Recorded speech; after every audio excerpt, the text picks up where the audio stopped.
Wake up, really gonna rise with the sun. Step 2, get some good, some food in you. Step 3, think real hard about what you wanna be.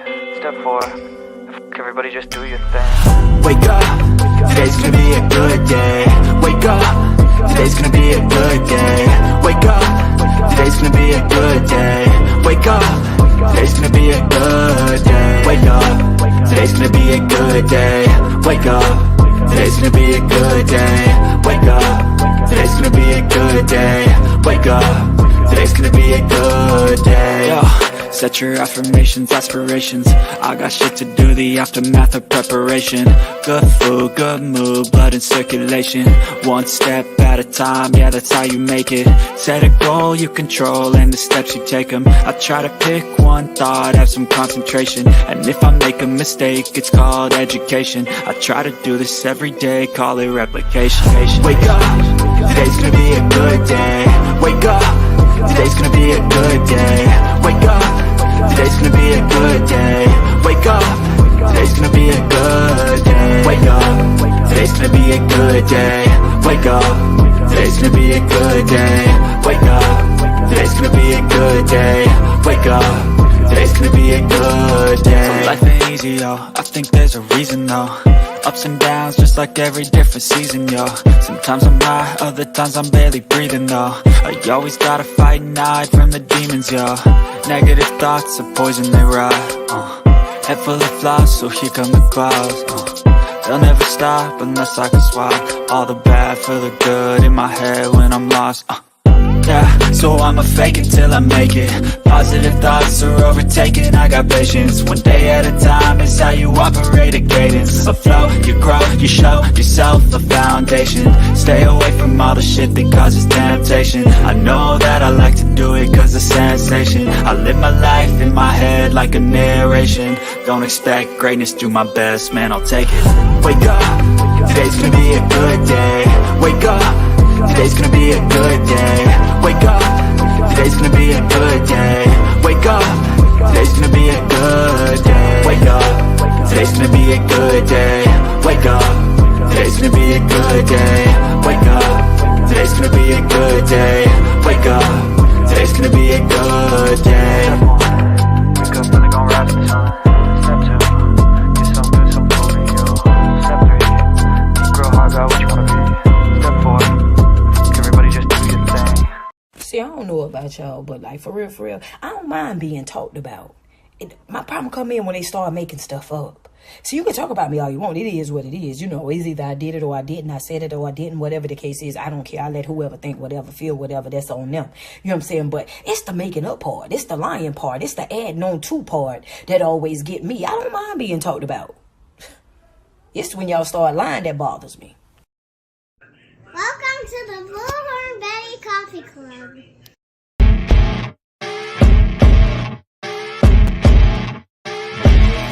As you wake up in the morning, you want to find the latest, greatest information about criminal cases and have an intuitive conversation about the suspects associated with these cases.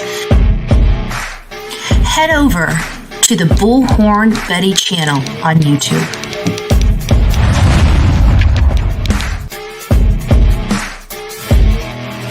Get breaking news right here on the Bullhorn Betty channel. Welcome to the Bullhorn Betty Coffee Club. Enjoy your stay and enjoy your day.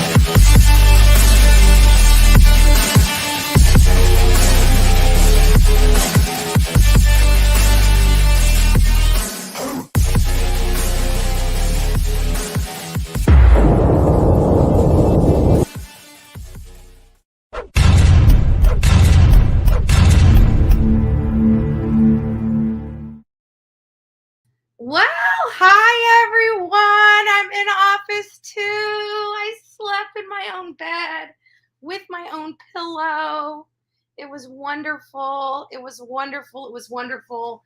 I had a actually, going up to Georgia, it was to Glenn County. It really was only like 4.5 hours away. Like I could have done a 2-day trip and not stayed at a hotel. It would have been inconvenient. So, but I enjoyed the drive. And then going on over to Marion County, breaking that 4.5-hour drive up really made it easy to decide to come home because everything out there is really desolate. I can't express it. It's country. I mean, I drove in the country for hours. It's way out there. And I'm going to talk to you guys about something. We're going to kind of bring you from the beginning right on to where we are today. We've got some, like this case has got all these little twists and turns to it. And it's not what it seems. And my mind is just so blown right now. Absolutely blown. And I had to come live, because I'm following this case. I'm doing a lot of research. When I came home last night, or yesterday rather, I was welcomed. My neighbor calls me as soon as I get everything unloaded from the car and has some ham and navy bean soup with some fresh cornbread next door. So I went next door and grubbed out, right? And so I came over here with my stomach full. I just got done driving and working for the last several days out in the field, running, exhausted. And so I came in here and I chilled. I was supposed to do some research. I was supposed to get some videos out. I was supposed to go live. I was supposed to do a lot of things that I just didn't do. And so this morning, I went to bed entirely too early. So this morning I wake up well before my alarm starts going off. And, the first thing I do is kind of roll over and, I'm already bored when I wake up, right? So I roll over and I check to see, is anybody live? And of course, Dolly Vision's live. So I got an opportunity to say hi to everybody there. And I was kind of rude to his panel and I didn't mean to. It was all in good fun. Because Miss Ann was demanding that I come up there. I just woke up. I have bedhead. I'm not in a photogenic mood, much less video, right? So I'm like, okay. Then Mab goes up there and Ann calls me up again. So I'm like, okay, let me just at least brush my hair, even though nobody's going to see me. I'm putting my emoji on. I just need to show my face in the back chat. So I finally decide I'm going to go up to Dolly Vision. My phone video won't work. I'm not lying. The phone, the camera on the phone with StreamYard would not work. So I had to go get out of bed, get the computer, and must have to know I love her because I'm telling you what I went through just to say hi to her. So I get on Dolly's panel and I'm like, well, because I just wanted to say hi to Ann, Miss Ann, and everybody's like, what about us? I'm like, I'm sorry, I didn't mean to be rude. But Miss Ann was demanding I get up there to say hi to her. And everybody don't forget to keep Miss Ann in your prayers. And we're going to need to bring her back up here to tell her story here in the near future. She's been going through it. She's been dealing with some emotional stuff and we just need to uplift her in prayer. Gigi for life. Good morning. First to say hi to good morning. Good morning to Betty, mods, and chat. Tongue tired this morning. Followed by the old rusty kettle ranch. Nice to see you. Nurse Sandy, Athena, Angie, Julie, Sean's in the house. Melissa, Mama Llama, the real me too. Different day. Pat, it's nice to see you. Sonia, Nurse Sandy. What do we have? I'm not going to be able to get through all of these. Southern Granny Wolf, nice to see you. ZA, Sheila. Pebbles is in the house. Did I say ZA? If I didn't say hi to ZA, hi ZA. Go down just as far as I can. And then I'm going to just do a blanket hi to everyone. Country Woman, nice to see you. Wendy V, nice to see you. May, hello, my friend. Hello. Oh, and everybody else, Miss Soapbox, it's nice to see you. And everybody else in the chat. We have 222 people already in the chat. Don't forget to hit the like button on your way in. I'm running myself ragged this week. Give me a like. Give my mods a like. They've had a run for their money as well. So, but again, it's nice to see everyone here. But we're going to kind of get right on into this story because there's a lot of stuff going on with this. So we start getting notified that there is a girl's body, and then I think by the time it really started surfacing on news where it started getting our attention was by the time they already had the third body. They already had pulled Camille out of the water, and she was found in the trunk of the car. A lot of weird stuff. A lot of weird stuff. So we're gonna get into this. Like I said, this has got some twists and turns to it. That's gonna blow our minds. It's gonna blow our ever-loving minds. And I got some video of me being out there. It's about 15 minutes. 15 or 18 minutes. I'm not quite sure how many minutes of video it is of just driving. And I wanted you guys to see, because I went from the crossroad, because the boy was around the corner on this dirt path and in a ditch. And she was kind of at this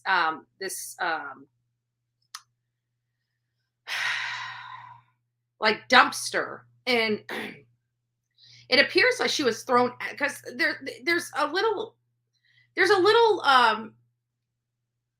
it's hard to understand just exactly where she's found. And here's why, because I wasn't there when she was found.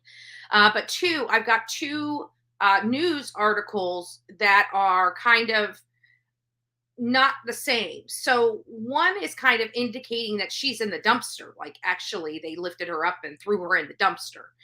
And there's another article that said that, basically she was shot, the door was open, and she was thrown out right where they shot her. So, and then when you see the photos of the officers, you see the photos of them behind the dumpster, leaving you to kind of believe that she wasn't inside the dumpster, rather outside the dumpster. So I'm a little confused about those details. I have to be honest with you, because I've got two conflicting stories, and they're both two news articles that, are news articles. So they're a little in conflict there, or at least just not very clear. But one says in the dumpster. I mean, that one's pretty stinking clear, but the other one doesn't. And with the accompanying photo with the officers, looking at the space behind the dumpster, it implies that she was not physically inside the dumpster, but rather outside on the road, maybe behind where the dumpster is. The dumpster's in kind of an odd spot on this road. It's in the middle of nowhere, and it's just out there. And it's one of the spots that people can go and throw garbage in, so garbage can be picked up. It's just like a receptacle. That's how they do it, because it's so country. They don't have the resources to go to every single house. It's my understanding. I don't know, how all of it works, but it's my understanding that people use this for their garbage for this area. So just to kind of fill you in, you guys will see this in this whole video situation. You guys will see this, but we're at the crossroads where all the films were being videoed from news organizations and everything like that. But I just wasn't, I guess my issue is I wasn't expecting it to be so country, so far out there. So kind of in the middle of nowhere, but around people. It's kind of hard to describe. There's like these little communities that are in this massive land area. So even though this was kind of close to people, it really is country, because I'm sure you guys have country areas out there, and some of them are really sprawling, where there's like one house on like 5 or 10 acres, but you have these smaller little communities that are really small, maybe 50 or 60 homes or trailer parks in one little condensed area in this big country setting. So it's kind of like that, and you guys will get your own kind of visual when I play the video. But before I play the video, I'm going to start back at the beginning, and we're going to watch this news article. We're using this for it's newsworthiness for the news, as well as criticism and commentary. I don't know if I'm really going to have too much criticism, but definitely a lot of commentary on this. So I am going to go ahead and play it. And as I stop it, I will give you guys some, some of my 2 cents on the situation, like I normally do. So just give me a second. You're probably going to hear it before you see it. So because I want to make sure I can get it big right now, and for a limited time only, the news or the advertisement first. So I'm just going to sit here and chat with you guys for about 20 more seconds before it comes on, and then I'll show it up on the screen so we can discuss it just a little bit before we move on to the video that I recorded, so you guys can see the setting of where all this happened and the direction I believe they drove to that lake to dump the car, because there's really only one way. Okay, hold on a second. I'm going to pause this. I'm going to go ahead and add it now, and then I'm going to play it. The search continues Friday night for 16-year-old Taj Bruton. He's one of 3 kids the Marion County Sheriff says was involved in the murders of 3 others last week. Some of you know him, you know where he is, and you need to turn him in. And I just want to let you guys know that Taj Brewster has been apprehended. He was apprehended in Lake County. He was apprehended several days ago after this segment with the sheriff aired. So this guy, I don't know if you guys can see my cursor, but it's the guy over to the left of your screen. They have the 12-year-old where they didn't put his face. And this is what the sheriff was talking about, how he's upset that news will not show the face of a heinous criminal because of his age. And he says that needs to stop because they are criminals. So, but Taj has been apprehended and he is behind bars. Already in custody, 17-year-old Robert Robinson and a 12-year-old boy were not naming or showing because of his age. And at some point, these 3 individuals turned on our 3 victims and murdered them. So I'm going to stop there with this news clip here, because I want you to remember that where he says they turned on them, because that statement is going to play into the hand of what we're about to talk about when we go forward. Now, I'm going to stop it there, and I'm going to now play you guys the video. This is going to be about a 15 to 18-minute video where we're driving from the scene, from the original scene where the first people were shot. So it is our understanding that that Layla and the survivor, he did survive. We're going to corroborate that with you. We've been asking, we know that there's a reason why they were withholding his name. I am finding out is because they're concerned for his safety because he is alive. We knew that he was a surviving victim, but we didn't know why he wasn't, why his name wasn't released. It wasn't a triple homicide. It's actually a double homicide with a survivor. He did not die at the hospital. The only one that died at the hospital was Layla. They did keep her on life support for several days before she finally succumbed to her injuries. But she was not, she did not live. And so again, I'm going to go ahead and play this for you so you guys can get a real good understanding of the area that this is in. I mean, you're talking about rough roads. I mean, I'm surprised this little Chevy Cruze. This is a little car. This is like a car that Dolly, Turtle King has. Remember how he was talking about the Chevy Cruze? He was nervous about driving it too well because it doesn't do well on the mountains and stuff like that. Well, it's hard for me to believe that this Chevy Cruze is navigating some of these roads. Like it was rough for my SUV to navigate them. So let me go ahead and play this for you. I'm going to be quiet. You're going to hear me probably talking. Some of the details at this time might be wrong when I was doing this video, but that's why we're doing this live here, because I want to make sure you guys have all of the updated information that I was able to acquire after some of this footage was filmed. So I'm going to play it for you now, and you guys just pay attention to the landscape. Not necessarily the facts of the case as I knew it then, but the landscape. Hey guys, so we're going to take a ride. So right here, we just left where the male subject was just found. Now we're back at where Layla was shot and recovered right here at Southeast 91st Place and 183rd Avenue Road. There it is. That is the dumpster right there. Car some 20 minutes away from this scene. So we're going to go there and preview the area. This is most likely the route the assailants traveled to get there.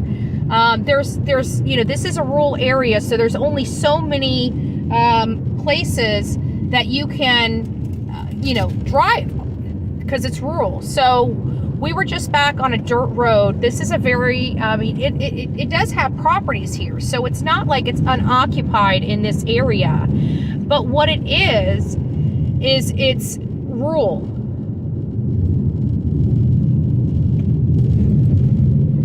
And so they would have drove out here. So I'm curious, did they come out here from more of a, you know, were they from around a rural area like we're seeing here? You know, I still have a lot of investigative work on this case as we're just cracking it open, and I'm just hitting all the spots where the crime or the victims were found. Not necessarily where the crime took place. I believe the crime took place right there at that corner, according to the information I am reading. But again, we need to pull record requests. We need to make sure that we have all of our information factual. But again, this is the way I believe the assailant would have traveled to dump that car. So the way we were hearing, and we played the video on, yes, well, they've all been arrested.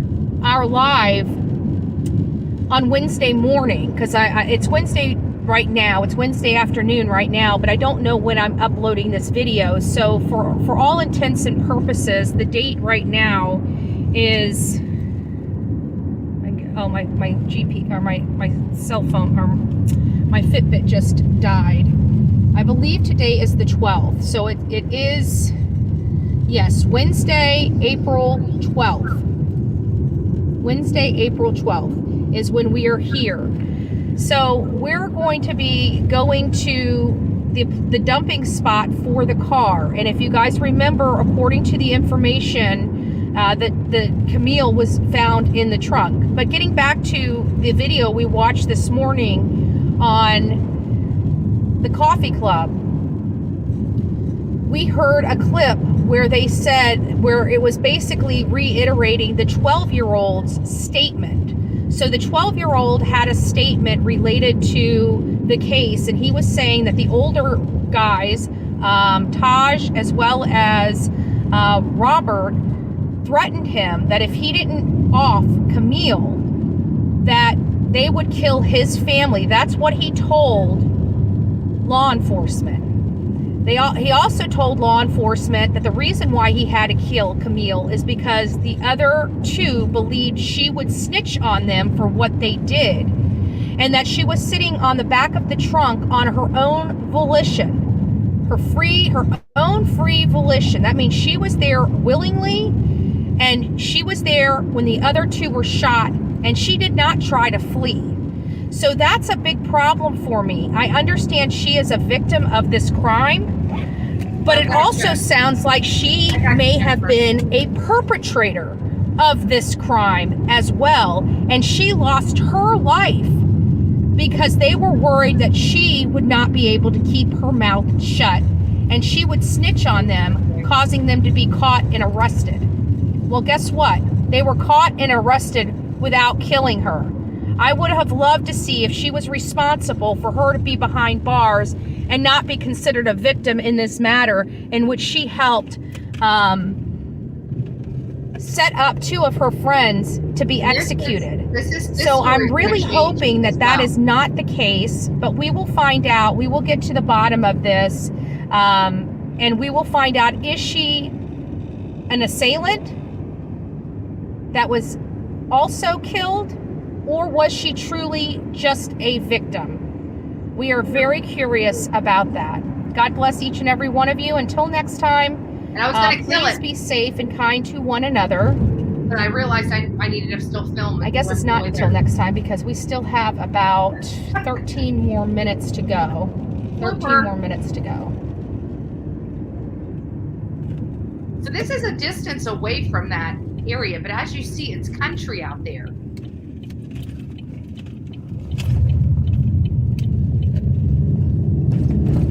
This is the area. It doesn't look like a place that's flourishing with gang activities. I'm sorry, but you're going to be surprised, because we're going to talk about a conversation I had with one of the neighbors out here in this area that they dumped the car. I have to tell you, just based upon where everything is, we definitely know that they had to have known this area. This is not their first time being out here smoking pot or partying. Obviously, when you live, is this Fisher Road? Oh, I guess this is.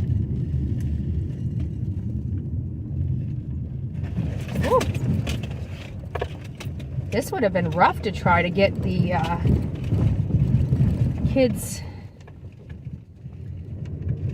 And see, that turn right there is how you have to get. Well, no, not around here. I'm trying to see if there's several lakes around here, and I'm trying to determine which lake they're at, but I think I identified it as this one up here, but we're in sugar sand. Like, this would have been rough to get a car through. And not only getting a car through, but what about that? I mean, it was a car. It's not even an SUV like mine. This would have been a little rough. And how did they get back? Did somebody follow them in another car? And we also heard of an armed robbery. Is the armed robbery the two victims, the two first victims that they committed? Or is there a separate armed robbery that all 6 were involved in, or all 5 of them were involved in before they picked up Taj? You know, those are questions that I have that aren't very clear to me based upon the information that has been released. Boy, this is a rough ride. I can tell you that. And to be in a Chevy Cruze, like I'm in an Equinox, I'm in an SUV, a mid-size SUV, and that car, that would have been hard for that car. So they may have came in from a different direction. I'm unsure. That's the direction the GPS gave me from the location where Layla was located. And we go all the way around here. And they said it was a short distance, but I guess in rural, you know, Florida, 20 minutes in reality is a short distance from where the other 2 victims were. We got some new construction out here. That's going to play into this, by the way. The new construction. Not a lot of people. We got some roads, but you don't really see a whole lot of houses. So we have about 10 more minutes before we are going to be at the location where the car was pushed into the lake with Camille's body inside. But I want clarification from law enforcement as to whether they believe Camille was also an assailant that ended up being gunned down by her team because they were concerned about her snitching. Good driver. And then come to find out it was the 12-year-old that spilled all the beans. And it scares me because they would have most likely. Yeah. Dolly would have been holding on, screaming for dear life, going through that sugar sand. Daddy's gonna kill me! Stop, Daddy, you're gonna kill us! He's so scared of his own shadow. He's too scared. Have off that 12-year-old just to keep him quiet. Probably not right after it, otherwise they would have found him as well. But definitely, I think as this case heated up, if they didn't apprehend the 2 subjects immediately and things started leaning, they may have gotten scared and off that 12-year-old boy. That 12-year-old boy is lucky to be alive. His name is Christopher. They're calling him Babyface. And I tell you, his parents better be very, very fortunate that those kids did not turn on him. Otherwise, one of the victims would have been only 12 years old. And instead, he is now an assailant. He has committed an atrocious crime. He has taken a life. And while our laws here in Florida don't allow us to take his life, I still think he should be facing a capital murder and the death penalty. This idea that our children can become thugs and start victimizing people in communities and then killing teenage kids to rob them for weed, that to me, somebody should have to give their life. And it's sad because there's 2 16 and 17-year-old that will probably do life in prison and not face the death penalty when what they did was disgusting. our law enforcement should really consider doing better. Not our law enforcement. The law enforcement did great. Let's not sugarcoat this. They did an amazing job out here. It's not the law enforcement. It's our judicial system. It's our judicial process. It's the bleeding hearts wanting to save children. Some children are not worth saving, and I'm sorry. That's just how I feel. Just like some dogs. Some dogs are too vicious that they have to be euthanized. And we have to take into consideration, because we consider dogs animals. Human beings are animals too. We're just a different species of animals. We're all mammals. We are all this, even dogs. They have hair, they breathe oxygen, they give live birth. We are mammals. We are animals. Thank you, Stacey. And some of us are too vicious to live amongst the rest of us. And we need to euthanize them like we do the vicious dogs. And that's how I feel. I don't think an age changes what's in their heart, in their mind, and in their soul. I just don't believe that. Let this nice person pass.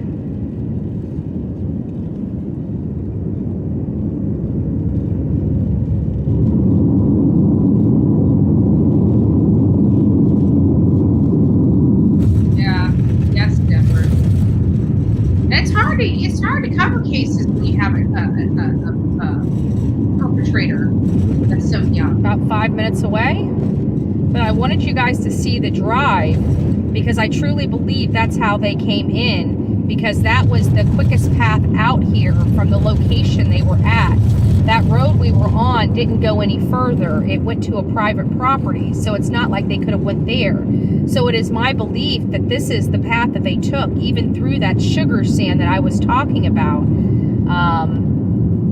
But again, I'm curious. Do they live around here? Why did they dump the car at this particular lake? And how did they get back to where they were going? Did they walk back? Did they have somebody pick them up? If they had somebody pick them up, who was it? Was it one of their friends? Was it mommy and daddy? Like, what gives here? And how did these young kids get a hold of a gun? Got answers for that.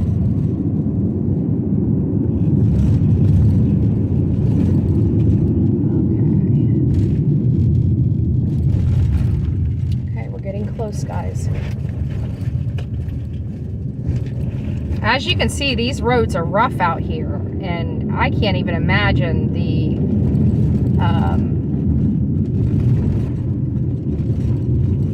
Chevy Cruze driving through all of this. It's rough on an SUV. I see a lot of people around here with SUVs and pickup trucks. Very limited. We got new construction going on out here, so this is an up-and-coming area. Lots of new construction. I see construction workers down there building homes. So I'm pretty sure these roads are going to be cleaned up here in the near future, but for right now, they are really rough.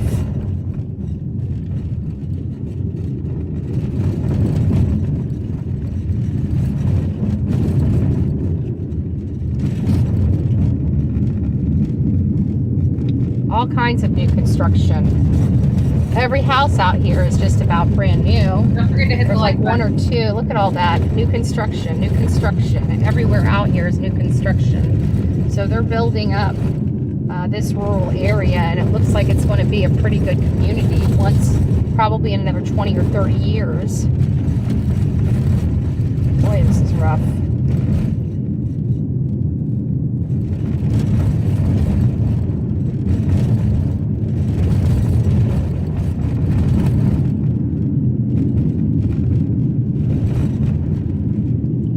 Houses down that road there that I just passed. But everything else is like new construction. All these houses here that we're coming up on are all new. New homes, new builds. Here we go, folks. I think that was there's a road that you're supposed to turn down to get back there to the lake, because we went to the wrong lake. Now this is Circle. Maybe the people told me it wasn't that lake so I wouldn't feel bad. I don't know, but it looked like the lake in the photo that they had.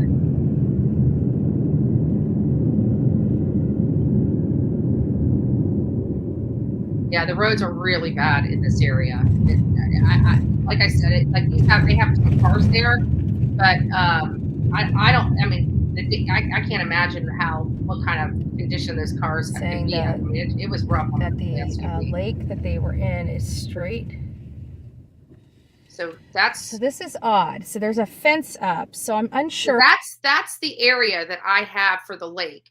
And I actually went to a different lake and they pointed me back to this. So I actually filmed in front of this. You cannot see the lake from this area.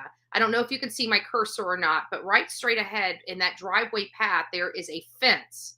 There is a fence there and you can't get back there. You got to go down the road and through the fence. You can see markings of vehicles going in and out, but the lake is actually right behind these trees. And I'm not going to go back there to find the lake because I don't know if it's a public lake or if it's a private lake. I was trying to find the entry past this gate, but it's over to like toward the chat side of the screen. You have to go down, but I kept driving and driving and driving, and all I saw was fence. So I couldn't figure out how to get back there to the lake or if it was private property. But these kids knew that. So this must have been someplace that they've hung out previously because and probably locals know how to get back there. It's called Silver Lake. So I'm sure without a doubt that it is a public lake. Honestly, I could not find a way to get back there. And I kept trying to find it. Seems like you got to go like a mile away and get on that dirt road and drive it all the way back. That's what it seems like. But I couldn't find out where the road was to access the path to go back to that lake. So I tried. I'll go back there and poke around a little more when I have some more time to do so. But I just didn't on this trip because I was so close to home. And to be honest with you, by the time I got here and had all this driving out there in the country, I was ready to come home. I truly was ready. I was ready to be home. So let me stop my screen, and I wanted to do another one. Let me see what's coming up next. Hold on just a second. Let me get over here. Yeah, so here's the next video clip that I wanted to show you guys. And here's where she was, and that you'll start seeing what I was talking about when I said that I felt like she was outside of the dumpster, even though one of the articles appeared that she was inside of it. Oh, no, that's not the right one. Hold on. Yeah, let's do this one. There we go. Go back over here and play it. Top story this afternoon, Marion County Sheriff's deputies are investigating two people found lying on the road Thursday night and Friday morning in Ocklawaha. They found only one person alive.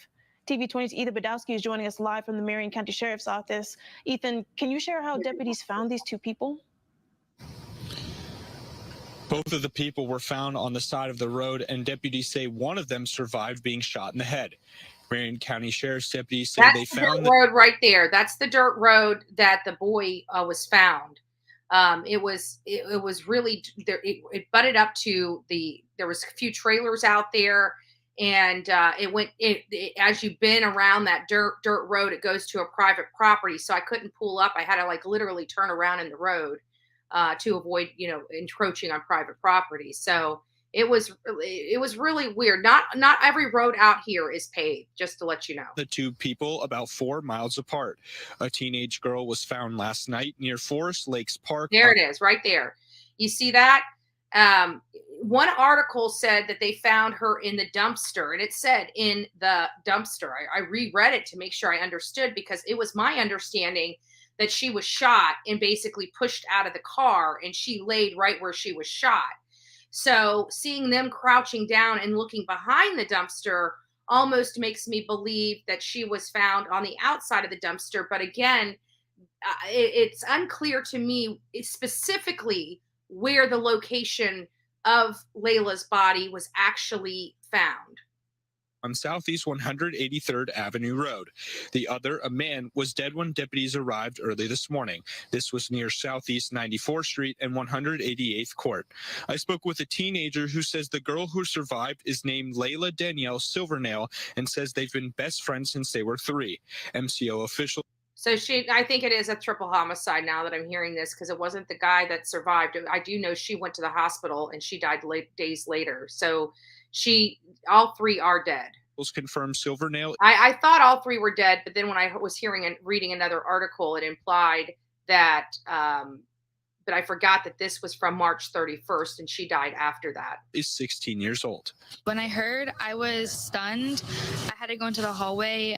And this also, I want to let you know that, people say you can't interview teenage people. You absolutely can. Here's proof of it. I doubt that they got mommy and daddy's permission to put her on screen. I kind of just broke down instantly when I heard what happened. But when I found out she was still alive, it kind of gave me hope. Schmidt says sheriff's deputies found her friend Layla in a dumpster. She also told me she has yet to... They say it found her in a dumpster, like she was inside the dumpster. And that's conflicting with some other articles that I've read. Go see her friend, and she's unsure if she will survive. Sheriff's deputies have yet to identify the person who did this. Well, we now know who did do it, so they have been identified and apprehended. So there is that. Now I want to. Now here kind of comes the. Let me get this off. I'm going to play the clip because now here kind of comes the bombshell, and we are going to discuss this more in length for the rest of the coffee club. Let me find it.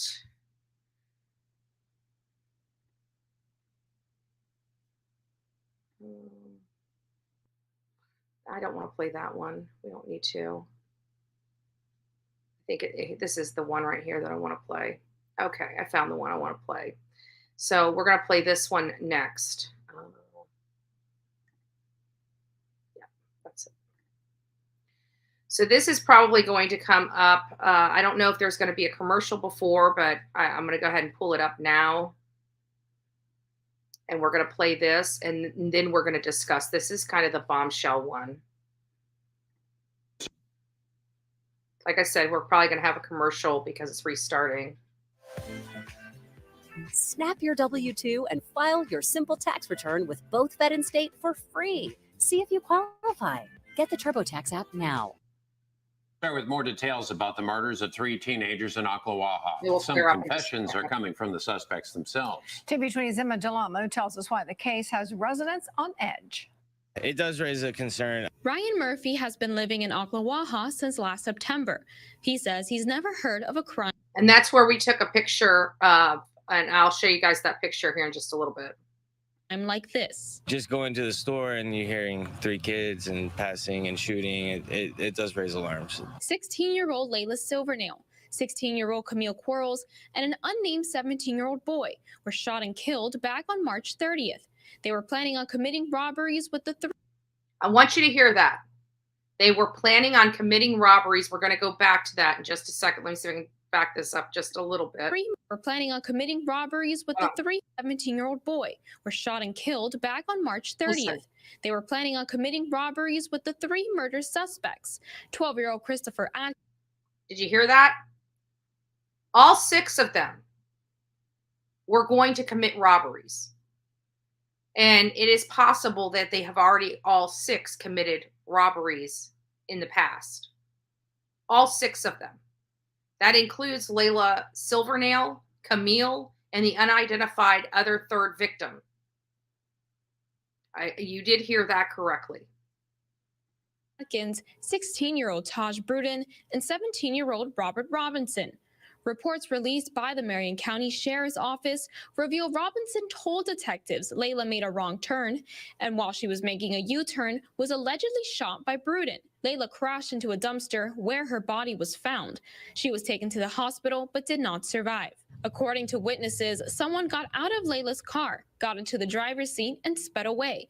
The next day, the unidentified male victim's body was found lying in a ditch. And he was found very close to her in proximity down this dirt road. And if I tell you that this dirt road was literally a turn and he was right there, it was a turn and he was right there.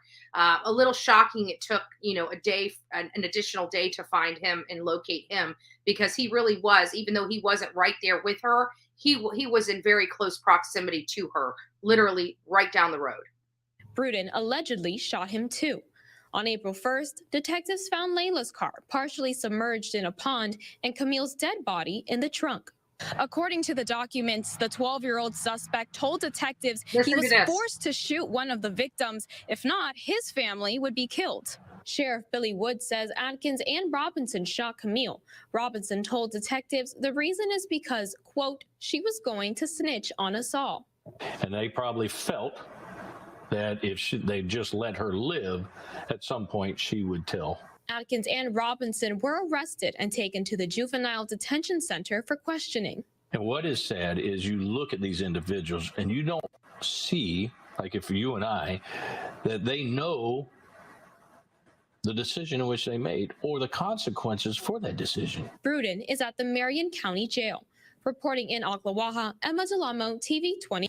So there it is. And I wanted you guys to have this because I don't want YouTube screaming at me, telling me I'm victim shaming the victims. I'm not. Nothing that they ever done should ever result in them being brutally murdered and shot by people they perceived as friends. But I also want to be honest with my audience that even the victims were young criminals. All of them. All of them.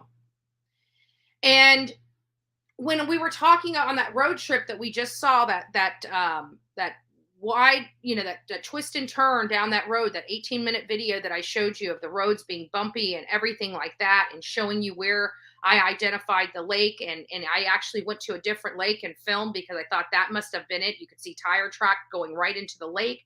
And then I talked to some neighbors. I didn't record them. They didn't want to be recorded, but I still, interviewed them and talked to them about the community.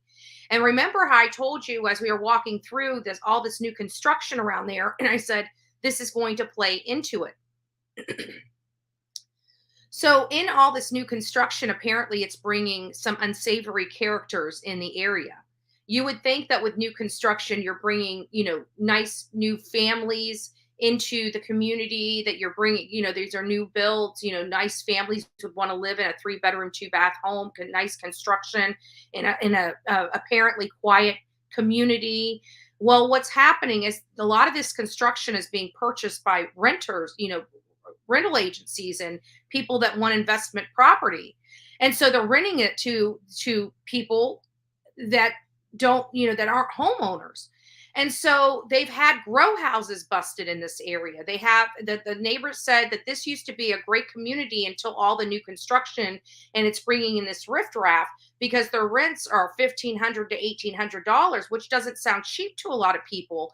But when you have 4 or 5 gang members or 6 gang members living in a house, that rent is very affordable for each one of those gang members. And that's what they're doing. And they're able to live out in the country under the radar and undetected by law enforcement agents because they're going into town to do their business and going out of town to live their life and prepare their whatever they do, drugs, plan their robberies and stuff like that. And then they commute. And that's what I'm hearing from the locals that live in that area. So this new construction, where we would think would enhance an area because the homes that they're building out there are nice. Nice to see you, Brown Chicken. Nice to see you, Moonshadow. Stillwater. I see Camille. Nice to see you guys. So you would think that this all this building would bring in, like I said, good families. That's what it does around here. When we build new homes, it's usually families that move into those homes, that purchase those homes, especially out in the country. They're probably cheaper than living in the city, so they're more affordable to live, and people will commute into town to work. And it's a good investment. So that's what the neighborhood is telling me, that but for this construction, they have had a very safe and peaceful lifestyle.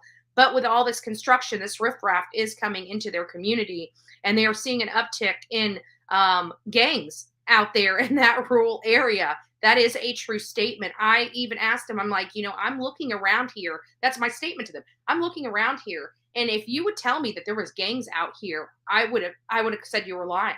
And he says it's more common than you think. That's what this man told me. Him and his wife. More common than you think. That's scary.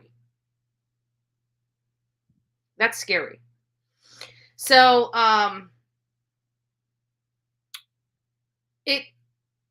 it's upsetting to me because I almost feel that the guns that they were killed with were ones that they helped steal. I want you to hear that.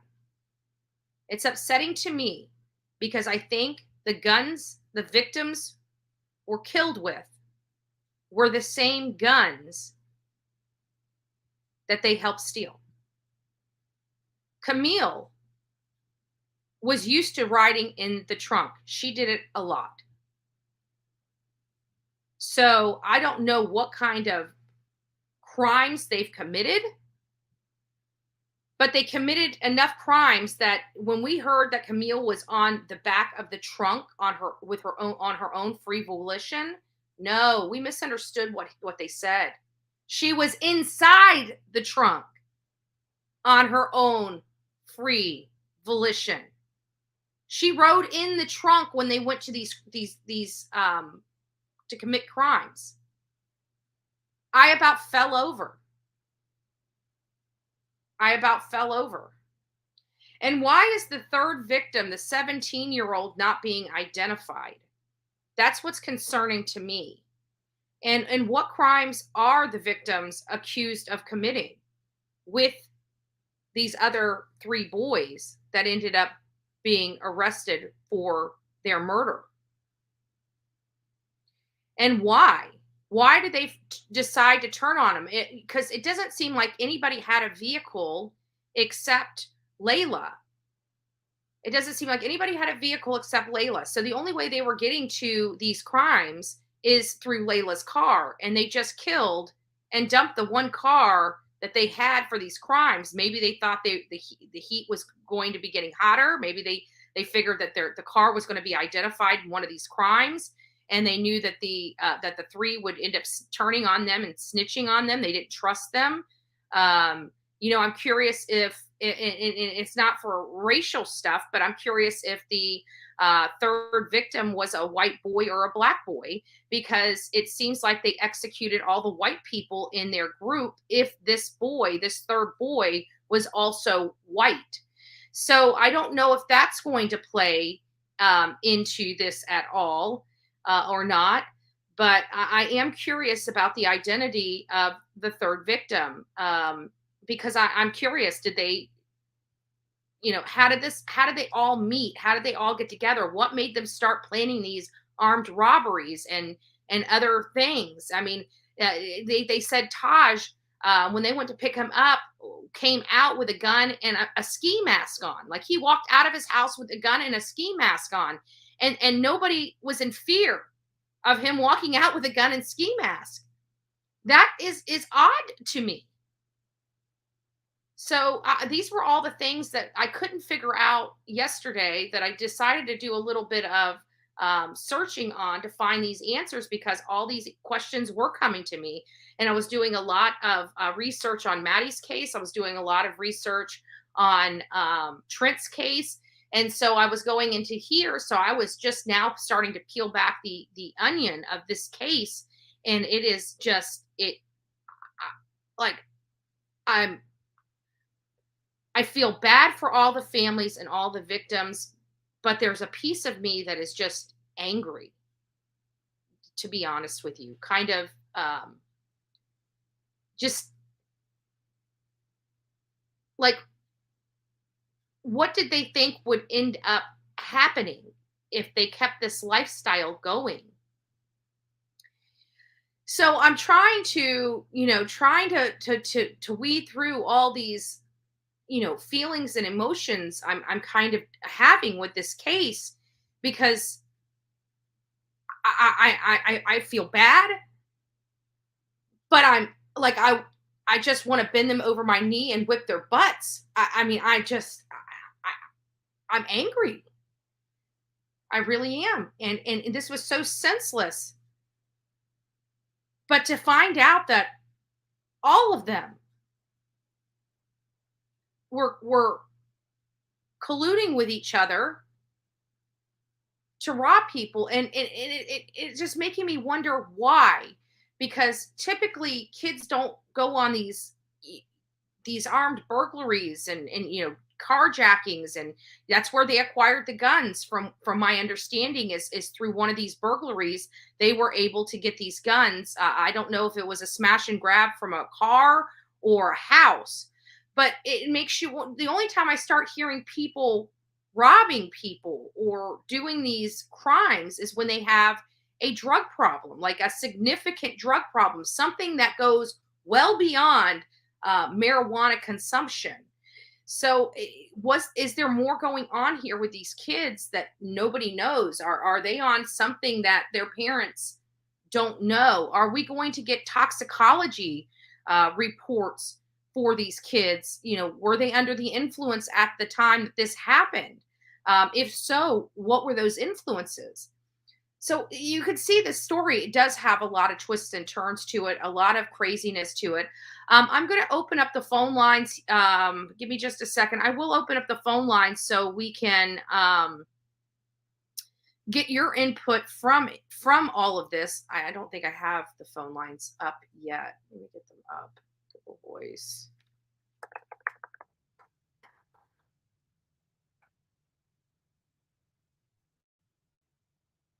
But I want you guys to call in. Oh, why does it do that? Site can't be. There we go.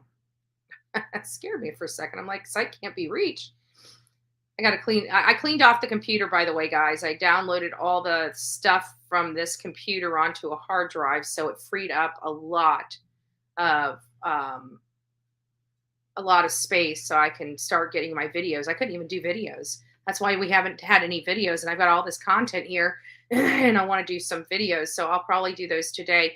We do have. Don't call yet. I got to still get the add it to the screen. I hate the way that they do this anymore. It just sucks. All right, there we go. Okay, we're back. So the phone lines are on, but I'm just curious because we do have 550 people in chat. So don't forget to like this episode, the segment on this case. We did dig a little deeper in this case yesterday a little bit, as well as this morning, but we did unearth quite a bit. And then we did have a lot of questions while out there. I don't know what I was expecting. I kind of knew it was in the rural area, but I guess I kind of expected to have like a city vibe somewhere near that area where it wasn't like that. It wasn't like that at all.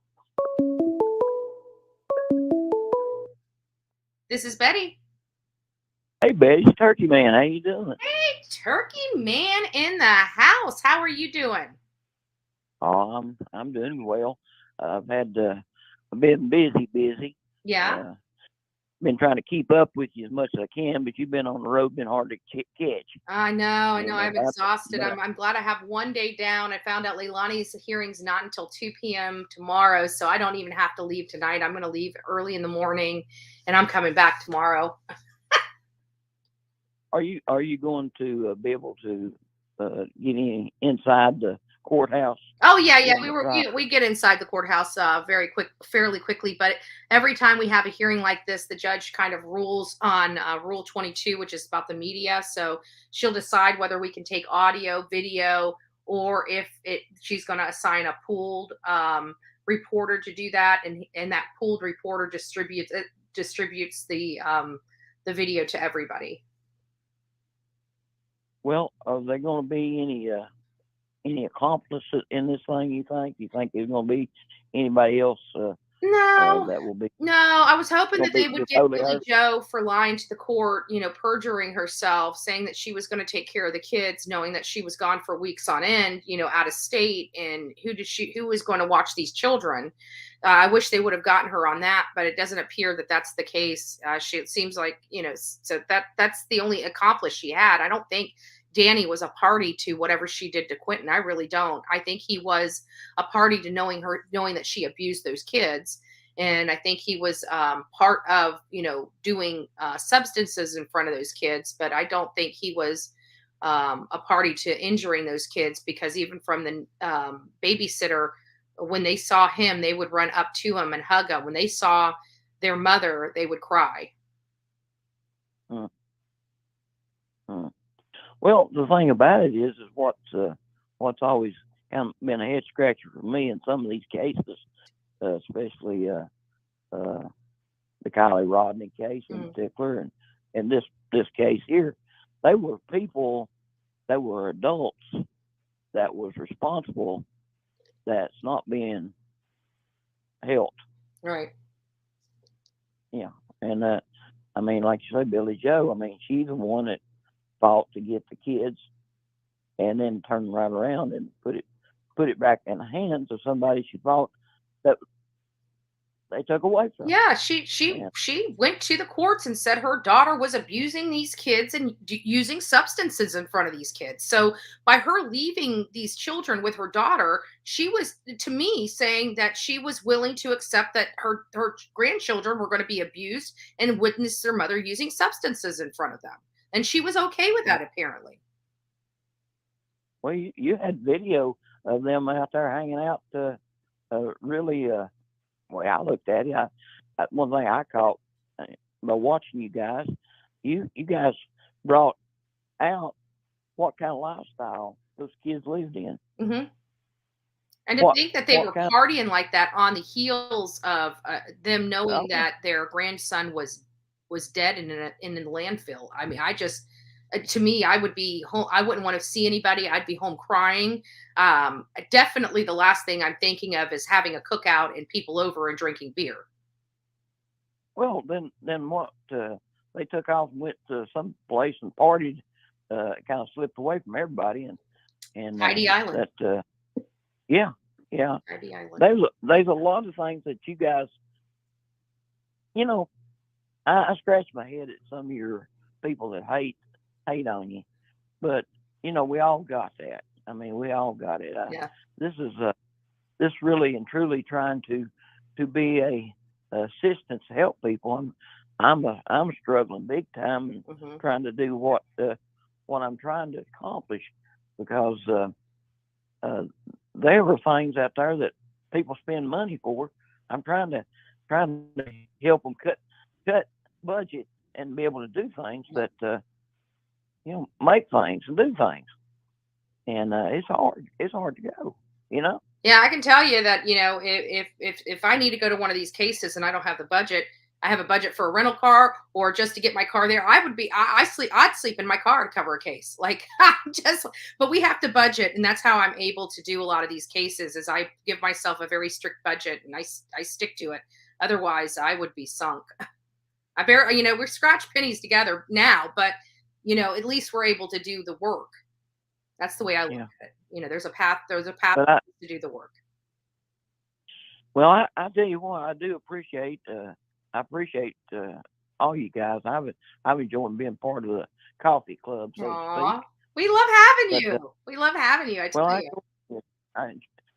It's turkey season fixing to open up, and I'm Saturday morning. I'm planning on video the inside the blind and the hunt and a lot of things like that's fixing to come place and do have one video that a lot of people had fun out of it, but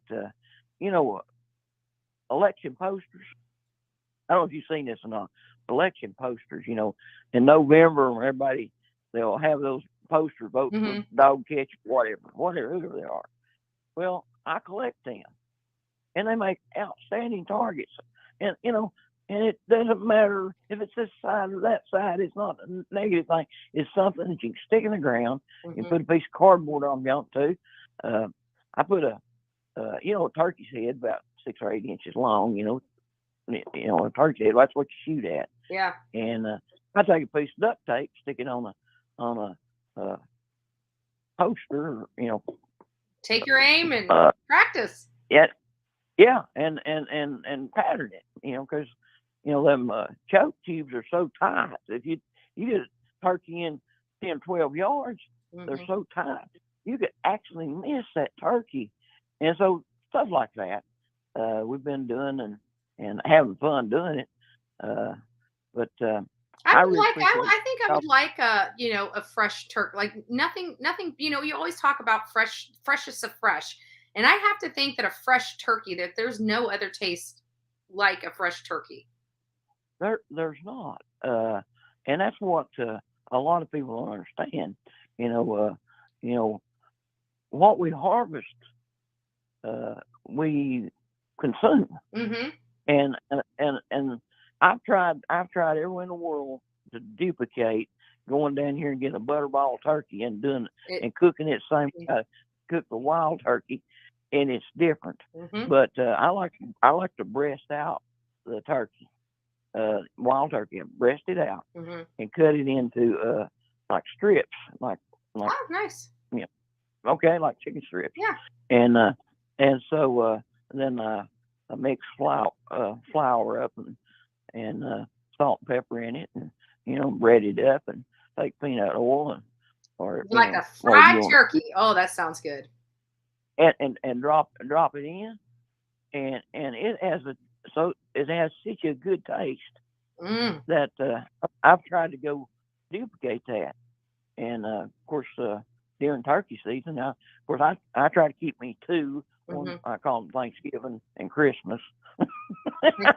Christmas. This is Thanksgiving. This is Christmas.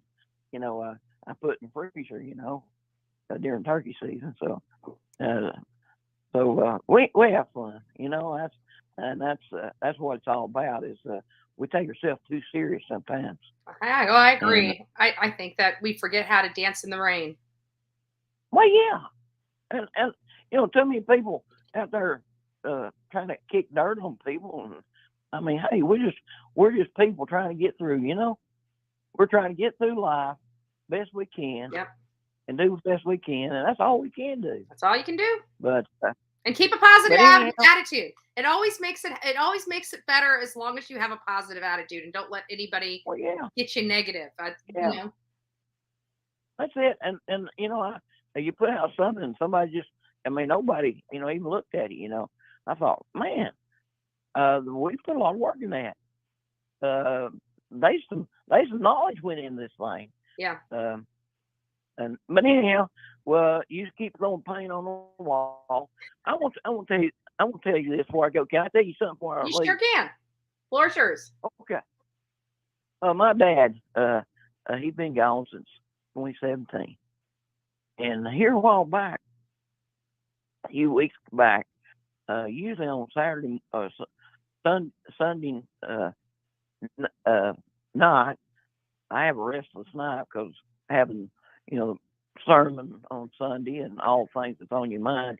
And so I usually get up early on Monday morning, and my wife will have to spend time together, drink a cup of coffee. And I got up a few weeks back. I got up and I said, honey, I had the strangest dream I ever had.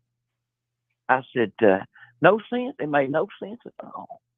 I said, there was a line on a door there, and in a room. I opened the door. There was my daddy, and I said he had his old painter had his white hat paint all over it. Had his long sleeve shirt on, his buttoned up to his neck, and he had a paint roller and a tray there, and there was some blue paint that he's working with on a wall, and behind him was this yellow paint, bright as you could see, that already the can was empty. You could tell it had been already used. And Dad was running that roller, that all real odd colored blue paint. He putting it on the wall. I said, Dave, what are you doing? He's grinning at me, dipping in that roller, and putting it on the wall. And I kept saying, he's like he grinned. He had that grin about him.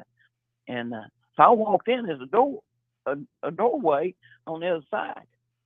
And I said, what'd you do with that yellow paint? And I stepped in. It was so bright, yellow. And I just couldn't, you couldn't see it. All of a sudden, I woke up. I said, that made no sense at all. Well, I started reading scripture, and I studied and praying, and all of a sudden, it come to me what Daddy was saying. He said, no matter how blue it is, how bad the day is, you just keep putting it on the wall because there's a bright day coming on the other side of that wall. Oh, there you go. I love that story. So it preached. I next week, I guess, will allow me to use it the paint on the other side of the wall. Mm-hmm. I think that's what it was. Anyway, Miss Betty, I hope you have a great day, and God bless you all. And check you. See you, Miss Betty. All right, take care, and God bless you. Love it. Our very own turkey man. He's a great addition, no doubt about it. And he loves the coffee club. So, it's awesome. It's awesome. Getting to this case, though, it does have some weird twists and turns, and it's really sad. And I think it's an ugly reality that all these parents are now facing with this case. Let me get over here. This is our very own turkey man. Betty. You got to turn me down in your background. And he loves Let me turn you down. Yeah. Can you hear me? Good morning. I love your show.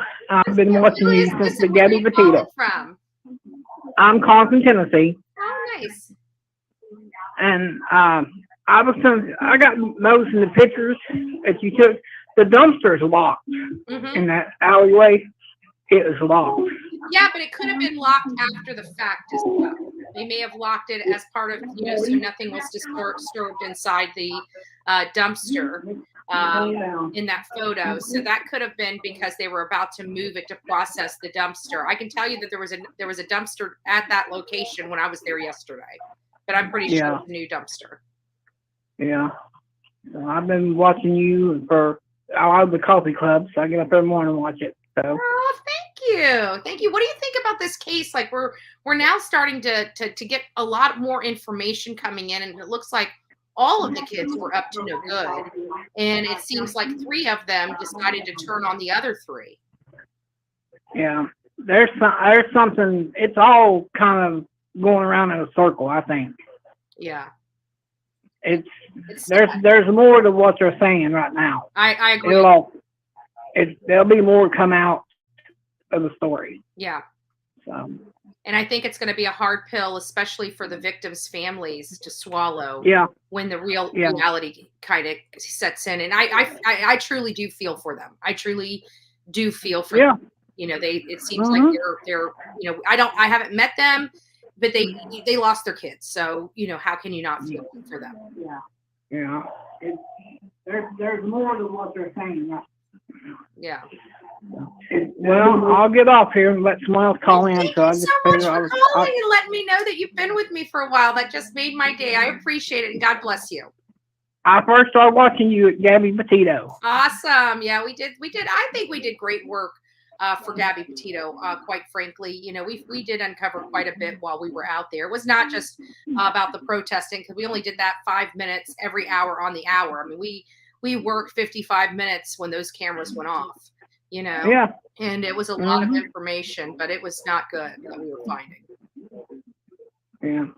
All right, then I'll talk to you later on. All right, God bless you, and don't forget to call back whenever something moves you or you have something to say. Please call back. Thank you, and all your subscribers too. They're all lovely. Oh, that's so sweet. Thank you so much. God bless you. Yeah, you too. Bye bye. Bye bye. Oh, that was sweet. That's a person that loves coming here and enjoying the chat with all of us, right? It loves enjoying the chat with all of us. So, and we do, I think we cultivate a nice, cute, nice family here. We all have our different opinions, and we're going through these cases, and lots of information's coming out, what's true, what's not true, what, might be true. We try to really hone in on the facts of the cases that we're covering. And this is just one. We're covering some pretty good cases right now. Like Trenton has a lot of weird stuff going on with him, but it's not just his case. It's the history of that county, and that this has a lot of similarities and hallmarks to Ahmaud Arbery's case. And, where they didn't really arrest anybody. They had video. They had all this evidence against the people that gunned this man down. It was reported. It was really just the history of it. Mama Bullhorn is in the house. Mama Bullhorn, what's going on with you? Good morning, baby. Good morning. I tried to call you last night, and I figured you're probably sleeping. Oh, if you call, I didn't even see the call. I was driving or sleeping, but I was out. I figured you'd be home last night, even though you said you'd be home tonight. Yeah, I didn't. There was nothing out there. You see how desolate it was. There was no motels for miles away. I mean, if I'm going to go 20, 30 miles away, I might as well come home. The house was only 2.5 hours away.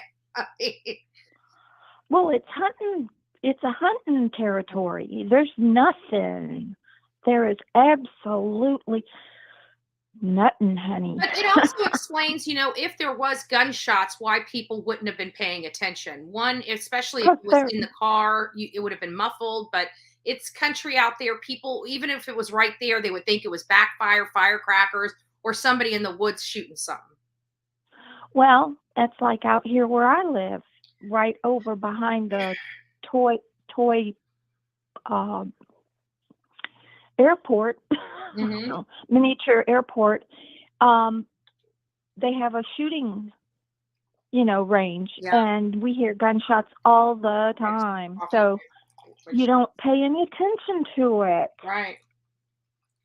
So. Well, it's kind of because while Karen and I were on St. Simon's Island, we were driving and our windows were open because my car needed some coolant in it. So anyways, we decided not to use the AC and rolled down the windows, and we hear this pop pop. We're like, what the heck is that? And it was a shooting school, a shooting practice range and stuff. And it didn't sound like, I would have thought it was like a pop gun or a firecracker or something like that. I wouldn't have equated it, even though I've shot my gun. It's different shooting a gun and hearing the blast right up close as it is to hearing a blast, further out. It's not that you don't hear it. It's just that you a gun. Well, I hear it occasionally, one or two, and I'm thinking, one, somebody's shooting a snake, two, somebody's killing an alligator, or something in the yard. Yeah. Because we have plenty of all of it. But as a parent, you're a parent, and thank God I was not that. I wasn't. I was a little wild child. I was wild for our days. Oh. But I never was involved in something like armed burglaries or robberies or anything like that. Now, you just stole the occasional pack of cigarettes. That's all. Yeah. And money out of Mama's wallet. Yeah, but that was for the cigarettes or the booze. I'm not sure which. I can't remember. Mom's been supporting Bullhorn Betty's booze habit. We won't go into the time I called in sick from work and you found all my empty booze bottles. But anyways, as a parent, you try to give your kids everything. Obviously Layla had a car. We don't know if the parents gave it to her or if she worked for it or whatever, what have you. She had a car. And, it's almost nerve-wracking to put your kids on the streets anyways, because, you worry about them. You worry if they're going to get in a wreck. You worry if they do something and hurt themselves. And then you find out that your children, and I don't want, your children haven't died, knock on wood, thank God.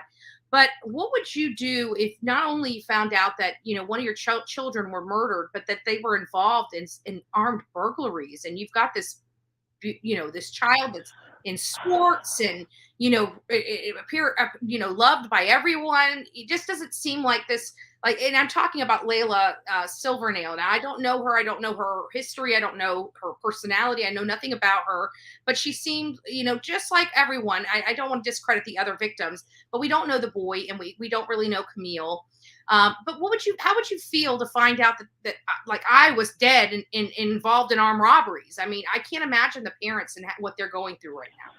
I couldn't imagine it either, because with all this bad stuff you were up to, chronic runaway, this, that, and the other, nobody else knew about it but the family and the law enforcement and the juvenile justices. Mm-hmm. So we kept it very hush-hush. So, except for your friends, Right. But you were a juvenile.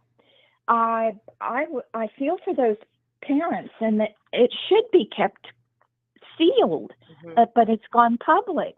Well, because I think in this case, the public's knowledge kind of outweighs the age of these kids, because it was a triple homicide. Right. And you know what? I just watched a sentencing. I forget what case it was, but there was 3 boys. Well, now they're grown young men. Right. But they murdered someone here in Florida, and the judge, they had to go through their trial as a threesome, and he sentenced them each as a threesome. So all of them got life. One got life without parole, and the other 2 got 10 to life, or 25 to life, for their participation. And I'm wondering, are they going to, try all 3 of these boys as a unit, or individually? I guess it all depends if they turn state's evidence. Has it's been a long time since I've seen. Now, I'm not saying it doesn't happen around Florida, but in Florida, for whatever reason, they like severing them. And so I have a funny feeling the 3 defendants are going to each have their own trial in Florida. Because that's been kind of the standard here. It's not that they can't be tried together. I don't presume. I don't know of any law that prevents them from being tried together. But typically, in these cases, there's case law that supports severing them. Well, I'm thinking I think they each shot someone. Yeah. So somebody's going to turn state's evidence to get their. Well, the 12-year-old's singing like a bird right now. So that's what I'm getting at. That 12-year-old reduced. And that's why I said the parents of that 12-year-old are lucky, because those boys would have ended up killing him when things got hot, because he would have been the weakest link. So if they killed Camille, one of their partners, then they definitely would have killed that 12-year-old boy to keep their names clear. So the parents of that 12-year-old, they better be lucky that they're not having to bury him, that they're going to be able to at least still visit him in prison. Oh, I can't imagine. I just can't imagine. So did you get to see the rural life again out there? Yeah, I did. I got to see. Looks like towns coming to the country out there. Yeah. It's like. But it was crazy. I noticed all the new construction. I honestly wasn't expecting the neighbor, when they talked to me, to tell me that they felt it was the new construction bringing the riffraff in, because the houses were so nice. And I even told them, I said, them telling me there was gangs out here. I said, I have to be honest with you. I would have never thought. And when they looked at me and said, it's more common than you think. And they started telling me about the drug houses that were being busted out there, the grow houses that were being busted out there, how gang members are doing, going 4, 5, 6, 7 people deep and renting these houses, and they're all living in this house. And they're like, that when they do it like that, the rents are nothing, because the rents are $1,500 to $1,800 out there. You split that between, 5, 6, 7 people, you've got a pretty affordable rent. Yeah. That's terrible. Yeah. Well, but we all know about the Mayaca 49ers, so nobody knew. Yeah. Nobody knew until they knew. And then the three kingpins went on to live a normal life. Yeah. And None money of them went to still prison. missing. We got the lack of gold hunt. That we know of. We know. I have a feeling there's been a dig up in the middle of the night sometime from then to. I think there's a couple of houses built on top of it right now. Oh, they'll buy it just to break up the floor. Yeah. All right. I figured out where it was one time, and somebody, I won't name names, but he was the son of, said, "You better keep your mouth shut." Ooh. So. Ooh. Mm-hmm. So, all right, Mama Bullhorn. Anyways, you got a lot of cousins that were involved in that. Yes, I remember. I remember the collect calls at the house Dad accepted. Yeah, that was sad. No. Oh, well, let's get more positive today. I was trying to think of something. Are you kidding me? I'm relaxing today because I found out Leilani's. I was like not freaking out, but like, really, do I have to take the drive tonight? Because I thought it was going to be at 9 a.m. in the morning, and I didn't want to try to risk it leaving in the morning and then having a hiccup on the road and then not being there on time and wasting all the time. So I was going to be there, but it being at 2:00, I'm going to leave early in the morning and get out there, and I'll be back tomorrow night, which is great for me. Oh, I've got the gizmo to charge your AC with. Oh, my AC's fine. 2 gizmos actually. Yeah, no, my AC's fine. I've never had a problem with my AC. The only thing that's wrong with my AC, well, not wrong with it, but the mechanic said that my compressor, that some of the reason why I'm hearing some of the vibration in the front of the car is because my compressor is getting old, and he said it's still running and still functioning as it should. It's just that basically prepare because it could go out. He said you got about another year left on it, but you're going to have to end up replacing it. That's like an $800 part. So, oh, I know. Yeah, he was just forewarning me that maybe now would be a great time to start putting some money aside. Some money. So good. God bless the good mechanics out there. I just want to say that there are some rotten, stinking mechanics that just want to take advantage of their customers. Yeah. Even the good companies today, you have to pay them an arm and a leg to be a good company. It's like it's hard to find an affordable mechanic that is not just affordable, honest and good.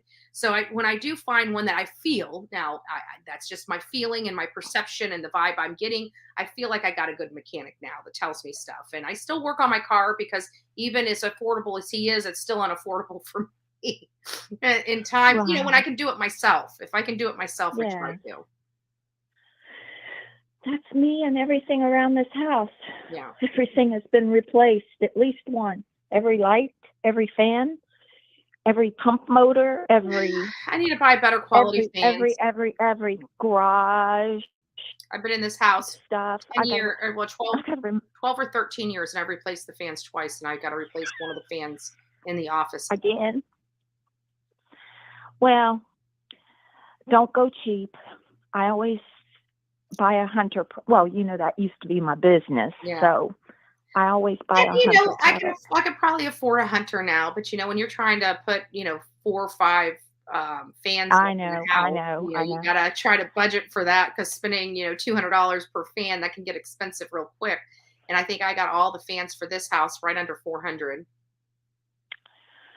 Well, it's always the one you run the most. Actually, it's the one I haven't run the most that's giving me the most problems. Maybe that's why. I didn't start using my office. That's why. Yeah. Maybe you should leave it running for a whole day. But I was trying to think about something funny to make you laugh, and I was thinking back when you'd go stay with Grandpa. And I think I've told the story about you and your sister taking off on your Care Bear bicycle and your the little horsey bicycle. No, we got it wrong. It was a Care Bear bicycle and a strawberry shortcake bicycle. Strawberry shortcake, yes. And go into the store by yourselves. And those wheels were only like 8 inches. Oh my gosh. And then when you got back, Grandpa spatted you on the butt for the first time. And it broke your heart. It literally broke your heart. Did I tell you I found the picture book that I had for my 7th birthday party that has me with my short hair, all and your penguin in the refrigerator? No, pouty out at Mayaca City when they wouldn't let me on. Oh. I can't remember if they didn't let me jump rope or they didn't let me on the 4-wheelers, but I remember I was pouting, and I found it. One photo has me smiling, and the other one has me pouting with that big lip out. Oh, that was so cute. It is Thursday. We have to tell you why. Grab it. Do throwback Thursdays. It was like when you were born, you had so much hair, I had to hide it because it just stood straight up. 3 inches. My mother was straight embarrassed. Up. Guys, I want to tell you this. My mother was embarrassed to take me in public because of my hair. When I was a baby. I always kept you with a bonnet. When I was a baby, she was embarrassed of me. Oh, bull crap. But when you were about 2 years old, going on 3, I was sewing, and your sister got the scissors, and got real quiet. And I knew immediately upon the silence there was something up. So I looked around and I saw a clump of hair, a clump of hair, a clump of hair. And I found you out in the backyard under the grapefruit tree. She had scalped you with my sewing scissors. Well, I guess she could be thankful she didn't take an eye out. I know, but or cut an ear off. I think you were trying to get away from her, and she just kept following. Probably was. But I called your Aunt Susie immediately and said, "Oh, I've got to try." She said, "Bring her down. I'll see what I can do." And the minute we walked in the salon, your Aunt Susan said, "Oh, there's not a whole lot I can do, but it's gonna all have to come off. You know, I'll try to leave some." She gave you the shortest pixie. She gave you a boy cut, basically. Yes, we know. And the next time we were in Publix, you got a cute side. Somebody came up and said, "Oh, you have the cutest little boy." And you just started crying. And one year I bought you and her matching corduroy pants. I bought a lot of matching everything. I dressed the two of you like twins. And I took a picture of you. I attest that my mother got me and my sister the same exact outfit, just different colors, like 90% of the time. Now, people out there, I just want to forewarn you, who wants to look like their sister? Not this chick. Sorry, go ahead. I bought you those little cute corduroy pants for school, and I have a picture of you sitting at the front door pouting.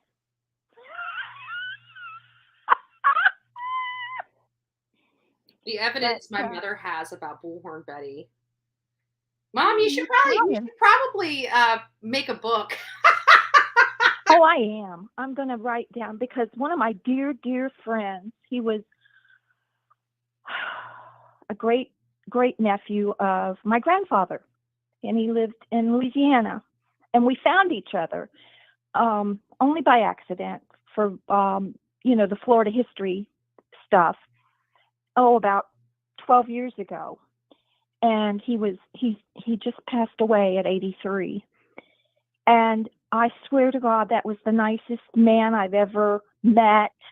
He would call and FaceTime me, that kind of stuff. And always talk about family history, always. He would post these stories, like on Facebook. They were like one-page stories. And I kept telling him, Mr. Emery, you need to start putting this in a notebook for your kids. He goes, nah. Well, he passed away. Mm. And he never put all those stories about the family history and, you know, all of that in a book. It's very important. I said, it's going to be important for your grandkids. So he passed away last week. Yeah, I need to start doing something because I got a lot of stuff that, it's going to be I gotta run. My surgeon's office is calling. it's going to be in our history books, you know, and I've got all that history, you know, history in the making that, you know, from the years of the political stuff and all that, not even including the work that we've done on the road, you know, with the true crime. I mean, that I've got images and videos of some high profile cases that I've never seen the light of day. Well, I friended, he used to be a very well-known attorney here in Manatee County, and his son took up his practice, and they both have the same name, so I won't give know that who you're name. talking about. Go ahead. And he publishes photographs of the history from the 1800s to the 1900s to till World War I, World War II. But he goes way back to, like, the oldest ones are tintypes, which were like 1830, 1840. And I have found so much, I've tried to save them, information about our family here in Florida. So let me ask you something. This just kind of came to me, and I think you'd be a great person to ask this question to. So, you know, we have family. In Georgia. We've visited Georgia. I mean, since we were young kids, we went up there. I mean, I shot my first gun, shot my first can in Georgia. You know, our history is Georgia. What do you make of this, like, new Georgia law where you can commit heinous acts and they'll send you on home, and when they build the case, they'll come get you? Well, you know, I don't want to get political, but it's basically it's a liberalist state right now, and do you think it's because of the I think it's because of the liberalist situation that law enforcement doesn't want to take anything to court or before a district attorney until they have all the charges, because it will be kicked out, sent home, no bail, no nothing, you know, that kind of situation. But even with like Leilani Simon, though, like, he only charged her with one crime. And when it went to the state attorney, she added a 19-count indictment. Yes, that's what the district attorneys are supposed to do. They're supposed to review all of the evidence and then revise the charges. But the sheriff, just to get the gal in jail for good, probably charged her with first-degree murder and probably desecration of a dead body. But then the district attorney, that's their job, is to review all of the evidence and then finalize the charges. But doesn't that go against, like, I mean, if they've got to do the case and they've got to do all this investigation, why would they send somebody home that they know that has committed a crime and could literally flee if they so chose? I mean, to me it feels like they've taken the power away from the victim and given it to the criminal in Georgia. Well, they should have put an anklet on her, that's for sure. Right. They should have put an anklet on her. They didn't even know where she was. If it wasn't for us being out there in Tybee Island and seeing her with yet another small child, like, my blood was boiling over to see. Well, I know you were. So stupid to bring a little child around her when she is accused of killing a little child. But that neighborhood had their own police. In other words, it wasn't the sheriff's office. it was that local police. That's what it's which like was, for the Trenton case too. They have all their stuff screwed up in Georgia. They got city police doing county work. They don't even have their county sheriffs doing investigations now. They're just to house the inmates. Like I'm so confused as to what's going on in Georgia. well, wait till you go to Louisiana. Oh, jeez. All the little parishes have their own police, but I tell you what, they're good. Yeah. They are good. But there's a sergeant. Her name is Sergeant Green in Lafayette. She's in the Lafayette Police Department. I just love her to death. And she's real close to your sister. And I keep saying we're going to go to lunch. And she keeps saying, I'll go to lunch with you. Just give me a call. And every time I go to Lafayette, it's something else. I can't go. Right.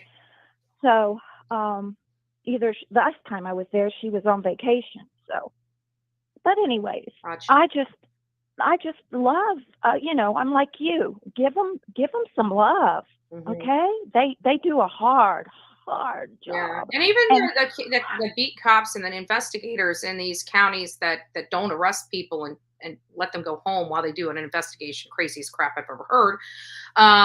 Even those, I don't blame them. I blame top brass. Because I know law enforcement officers want to arrest the bad guys. That's what they want to do. And it's the top brass that's preventing them. Well, I'll give you a situation. The first time, this is how your sister met Sergeant Green. The first week she was there, she had to cover a shooting, her first shooting. Mm-hmm. And it was a young boy. He was 17 years old on a bicycle. And he was shot. And one of the first responder officers was Sergeant Green's daughter. Mm-hmm. And it happened to be on one of those cop shows. They covered it. And the poor kid, they showed his bicycle, and he was in between two houses because he was trying to get cover, right? Right. And it went through his chest, and it was a drive-by. And that's what they have a lot of in Louisiana, or these drive-bys. You talk about gangs. Oh, my goodness. But that was her first case. And for me to watch it on TV as not a cops, but one of those police shows, mm-hmm. but watching how the officers tried to save him, all of the efforts they gave to save this young man, mm-hmm. it was amazing. And that case is how your sister met Sergeant Green, because she went to the police office, the police department, to interview her on the case. Yeah. So it's odd. It's just how indifferent the children are. Mm-hmm. That's the only thing I can't understand is there is, and it's like the judge said that sentenced these three young men. He told them, I do not understand, and I pray before you die of old age in prison, and that you understand the importance of life, and understand the life you snuffed out, the possibilities of that person. That person never got to go to college, never got to be a parent, never got to fulfill what they were destined for, right. And that's how I believe. But the children today have such an indifference. They're desensitized. And how are they getting so desensitized? I don't understand. Video games. And I'm telling you, these video games are not the video games that we were playing when we were younger. These are violent video games. And I feel like the kids are indoctrinating themselves. It's just it brainwashing themselves, and they shoot these people and they get up and they can play the game again. And I would like to think that people equate that we only get one life. We're not a video game. This is not a game. This is not the game of life. This is reality. And when you shoot somebody, they truly die. They don't come back from the grave, and you have to pay for that. I don't get what's going on with these kids. Right. When I hear a teenager stealing a aircraft and being able to fly it because he played aircraft video games, that's concerning for me. Yes. And it's first of all, I was a helicopter parent, okay, but you and your sister only had whack-a-mole and Mario. Right. And Tetris. Don't forget Tetris. We sit there hours and hours trying to fit these boxes together. I look back on it and I'm like, this is the stupidest game ever, but it occupied us for hours. I know, it's like mine, whatever that thing is. The first game I ever tried to play was the mine thing, and I'm going, this is so ridiculous. Yeah. I'm smarter than this. Yeah, Angela was into the Mario Karts, and I got into the Mario Brothers, and I got into it after she did, but I wasn't. It was at least a little more fun. But anyways, Mom, let me go ahead. I got to wrap up my live. Okay. And All I got to right. get oil I changes. just wanted to put some levity into the situation. Yeah, well, did you get to meet the sheriff? I didn't stop by the sheriff's office. By the time I was done out there, they've got like 3 substations, and I'm like, I just need to call them. But I'm going to be going from Savannah, Georgia, so I'll probably swing back through there to do some more footage of some of the area out there, because it really does break up the trip, which is nice. So I'll probably do that, but we'll see. Marion County is only like 2.5 hours away from here, so if I've got to make another trip out there, I will. I know. It's just above Gainesville. Yeah. All right, baby. All right. I love you. I love you. Bye-bye. Everyone, I love you. All right, Mama. Bye-bye. Bye-bye. All right. That's the last call. Ending with Mama Bullhorn. Wonderful lady that she is. We appreciate everybody that participated in the phone calls. Thank you guys for that. But it has been... this case is interesting. It has my curiosity sparked. I definitely wasn't expecting, this to kind of come up, where we're finding out that all 6 of these kids were involved in criminal activity, and 3 turned on the other 3. And, I'm just curious as to why the 17-year-old boy hasn't been publicly identified, but the other 2 girls have. I'd like to know who that boy is and why everybody else but this boy is being publicized. I don't think that there should be 2 standards in this world. So unless it's short of them saying that the parents, adamantly demand that their kids or, whatever. And I don't even know if they can. But I'm curious who the third victim is. So I'm going to be working on trying to identify the third person that was a victim here. And again, my heart bleeds for these families. I can't even imagine waking up to the nightmare that they're waking up to, and that's truly coming from my heart. But these kids, I have to be honest with my audience, despite popularity, right?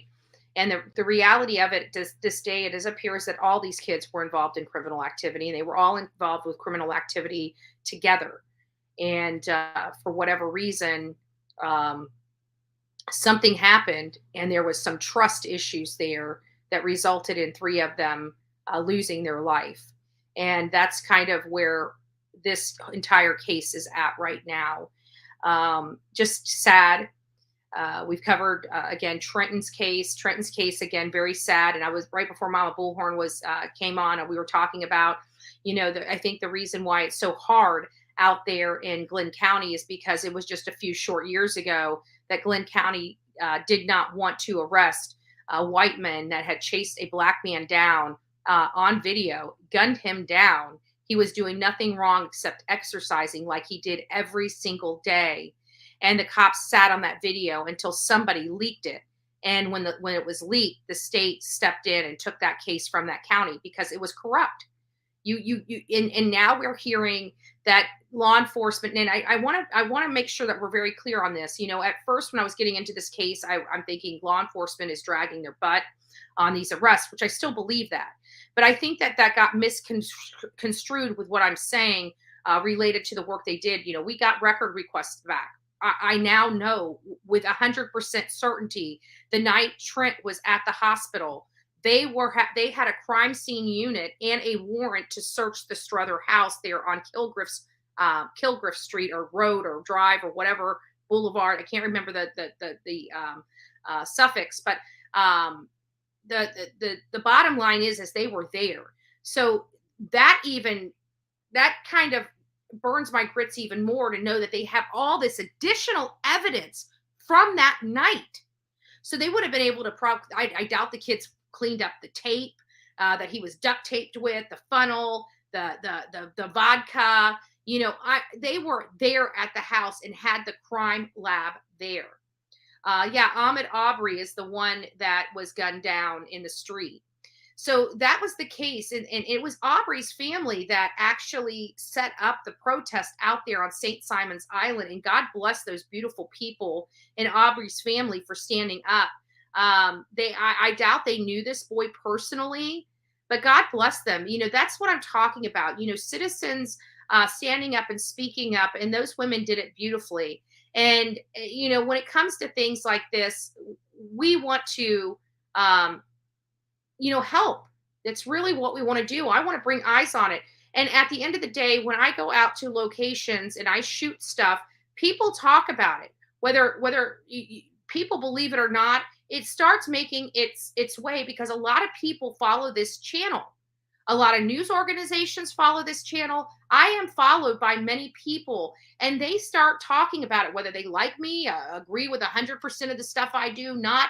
They know I go out to these places. So they're constantly watching and eyeballing my Twitter feeds, my Facebook, and my YouTube. They're always monitoring it. So when we're covering a case, more people pick up on that case and start talking about it.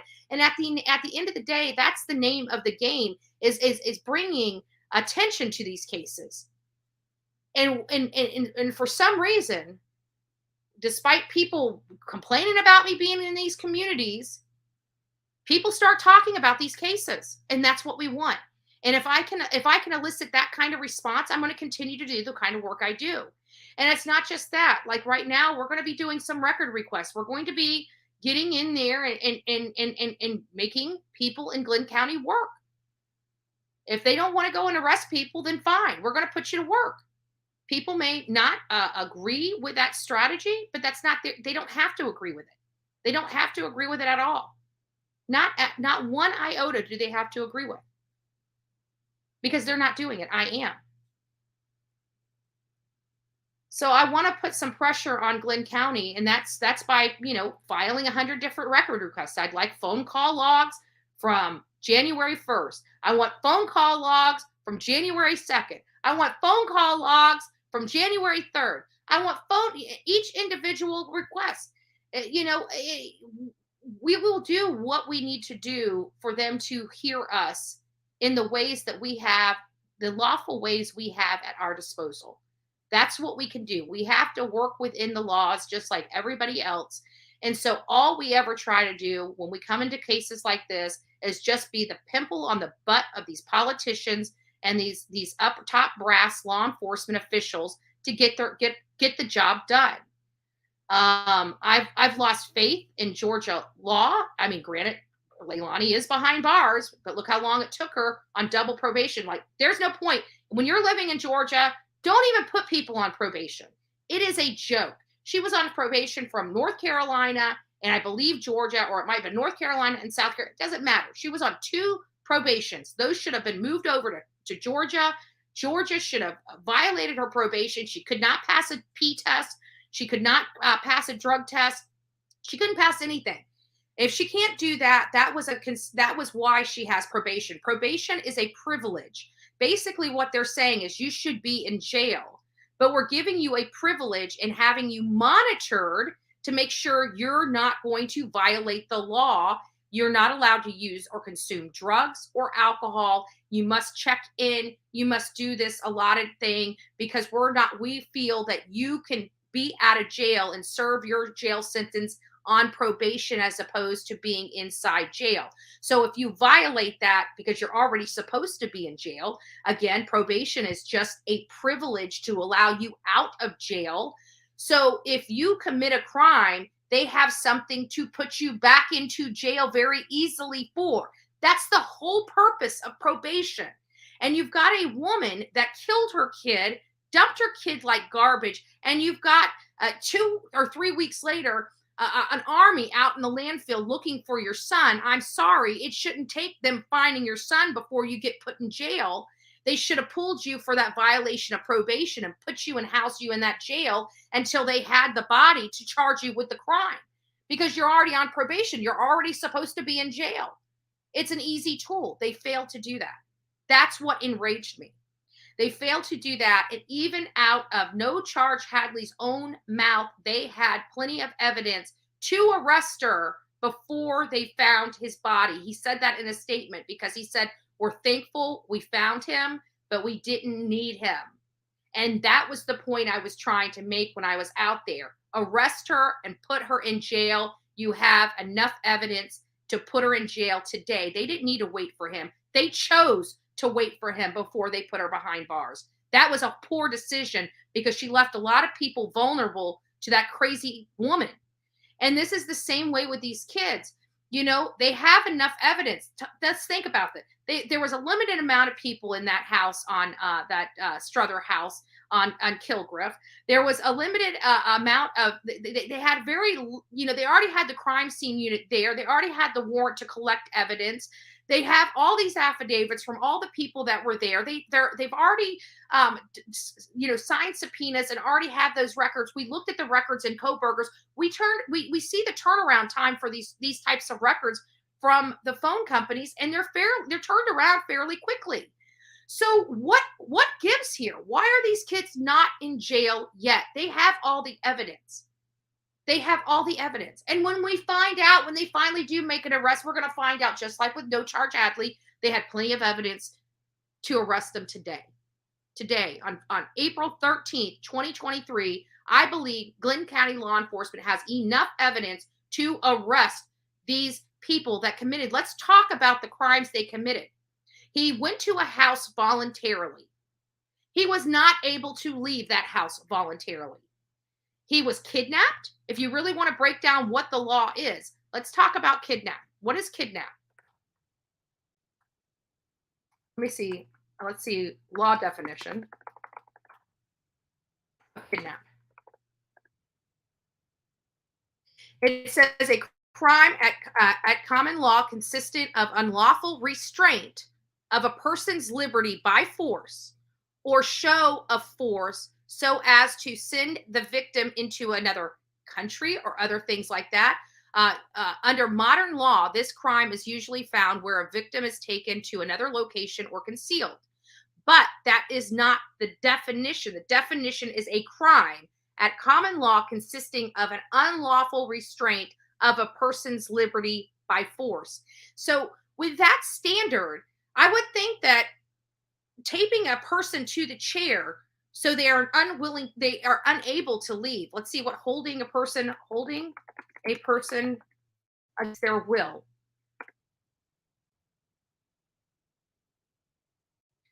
False imprisonment is an act of restraining a person against his or her will in a bounded area without any justification. So now you have kidnapping and false imprisonment. In addition to aggravated battery. And he almost lost his life. So if you really want to break down the laws, I mean, these are very serious crimes. And this idea that they're going to sit and talk behind the, you know, and I can hear it now. These kids come from a good family, you know, we don't want to ruin the rest of their lives. This was just a silly mistake that went too far. And that's not my problem. They committed some really, really significant crimes where boys would just be boys. There's a lot of boys all over this country that don't kidnap and falsely imprison somebody and then take tubes and shovel vodka and antidepressants down somebody's throat so that they are on their deathbed. This is not a joke. This is not a laughing matter. These are serious crimes that these kids committed against another person. This is no laughing matter for me.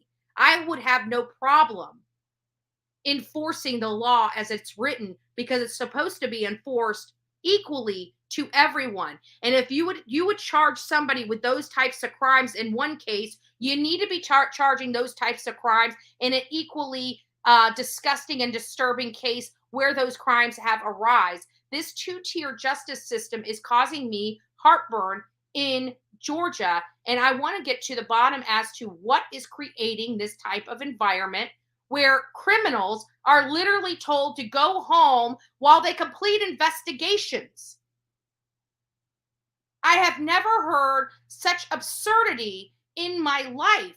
People all over the country get arrested for a simple affidavit being signed, whether true or untrue, and they've got at least 7 of those signs by the kids in the house, and God knows who else.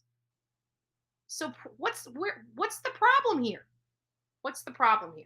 Anyways, those are my thoughts on the cases that we are covering. We do have some updates that I'm not going to go through right now. Even on Maddie, we started covering Maddie's case. Her husband has made a statement basically saying he hasn't done anything with her. You've got it wrong.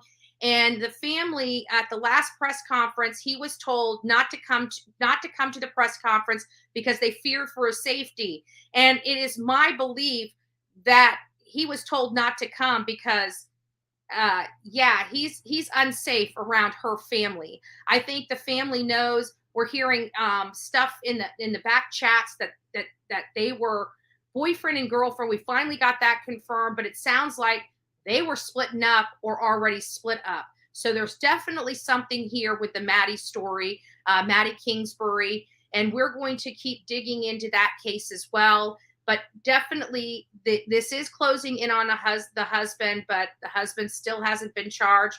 I still believe that he is the primary person of interest, and law enforcement has said that they're confident that they're going to bring Maddie home. Based upon how I was reading it and the vibe I was getting off at the way the article was written and flowed, it doesn't sound like law enforcement anticipate her coming back alive. So I would think, since that's kind of the way this article, even though they did not say that, I am reading between the lines. That's my theory and my the way my brain's process. This is no longer a criminal investigation. This has now moved into a homicide investigation, and we're going to be seeing all the stuff that comes into a homicide investigation where law enforcement is really going to hold information close to their chest. They're not going to be as forthcoming. You're probably going to see very limited or light press conferences or updates unless something significant happens in the case that they can share with us.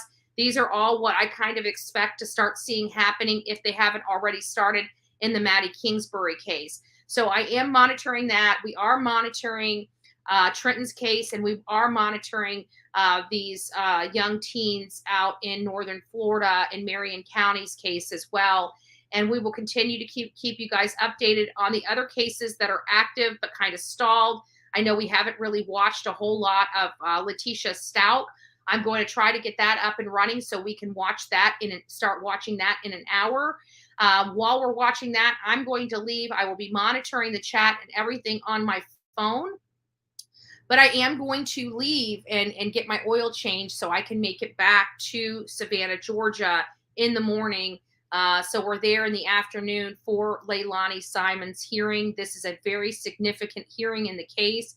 I'm very interested into the legal strategy and legal arguments that both prosecution as well as defense are going to argue. And as soon as I get the video, I'll try to get that updated to you and out to you just as soon as possible. But my internet in that area kind of stinks a little bit. So, but I will try to get you that just as soon as humanly possible. We have to follow the court's rulings. We have to follow the procedure of the court. And so if she rules that this can't be recorded, we might be able to get audio, but if she rules that it's not going to be audio or recorded, I will make sure I have a piece of paper to take copious notes so I can go live and explain to you guys what happened at those proceedings. So I will be in touch with you guys tomorrow. We will be live for a little bit out in front of the Savannah courthouse, as we always do before her hearing. And then I'll drop my stuff back off to the car and make my way in to the hearing. So I am present for that. So that's kind of the plans for this week. Saturday, we'll do a live first thing in the morning. I've got to keep it directly to 2 hours because I have an engagement with my BFF. I've got to help her with something. And then Sunday is going to be my day off. If I'm live, it's because I miss you guys. And even if I'm not live, I still miss you guys. But it just means I am really exhausted and need to get stuff done around the house. I still have to get the office put back together. Remember, I still have to go find a dolly because the Turtle King's out of commission. I'm just joking. All right. Turtle King's not out of commission. He just doesn't roll furniture around a room very good. And if I did call that dolly, it'd probably take 6 days to see him to move the room. And I don't have 6 days to wait. I got to do it. No. We love Dolly. Great guy. We love all of our friends. I know that right now people are there's been a lot of fighting back and forth. We're staying out of it. I know not all of my audience likes one creator or another creator. So, I'm not going to force feed anybody down your guys' throat, especially if you don't like them. But you guys know that I do have the people that I trust here on YouTube. I mean, Justice for All, MGL, ICU, JLR, Dolly Vision. There's a lot of people that I do trust on YouTube. That I will. Those are the people that I would forward you guys to, whether we're all getting along or not. At the end of the day, those are the people that I trust here because I've worked with them. I know I know their level of integrity, and I know some people may not like MGL or may not like Justice for All, may not like Dolly, may not like me. It is what it is. It is what it is. But at the end of the day, I've got to work with people I trust, and whether you guys trust them or not, you're not the one that has to work with them. I am, right? So I got to get people that can handle my mouth, right? I'm a mouthy broad, right? I'm a mouthy broad. So anyways, there's only so many people that can deal with the uniqueness of Bullhorn Betty, and we should be thankful that we have a few, right? I'm just joking. All right, guys, I love you. Go make it a great day. We'll be back here in the morning. See you soon, and rock it out. I trust Dolly Parton. I trust Dolly Parton too. All right, guys, I love you. God bless. Oh, yeah, I forgot the tagline going out, right? Don't forget to be fearless. If you see something, say something. An ounce of prevention is worth a pound of cure. Good day, and don't forget to be kind to one another.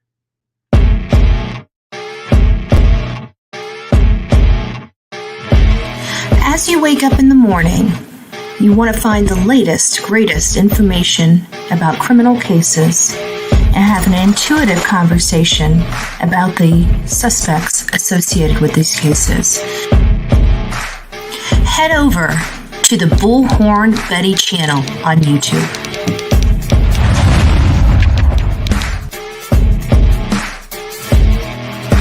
Get breaking news right here on the Bullhorn Betty channel. Welcome to the Bullhorn Betty Coffee Club. Enjoy your stay and enjoy your day.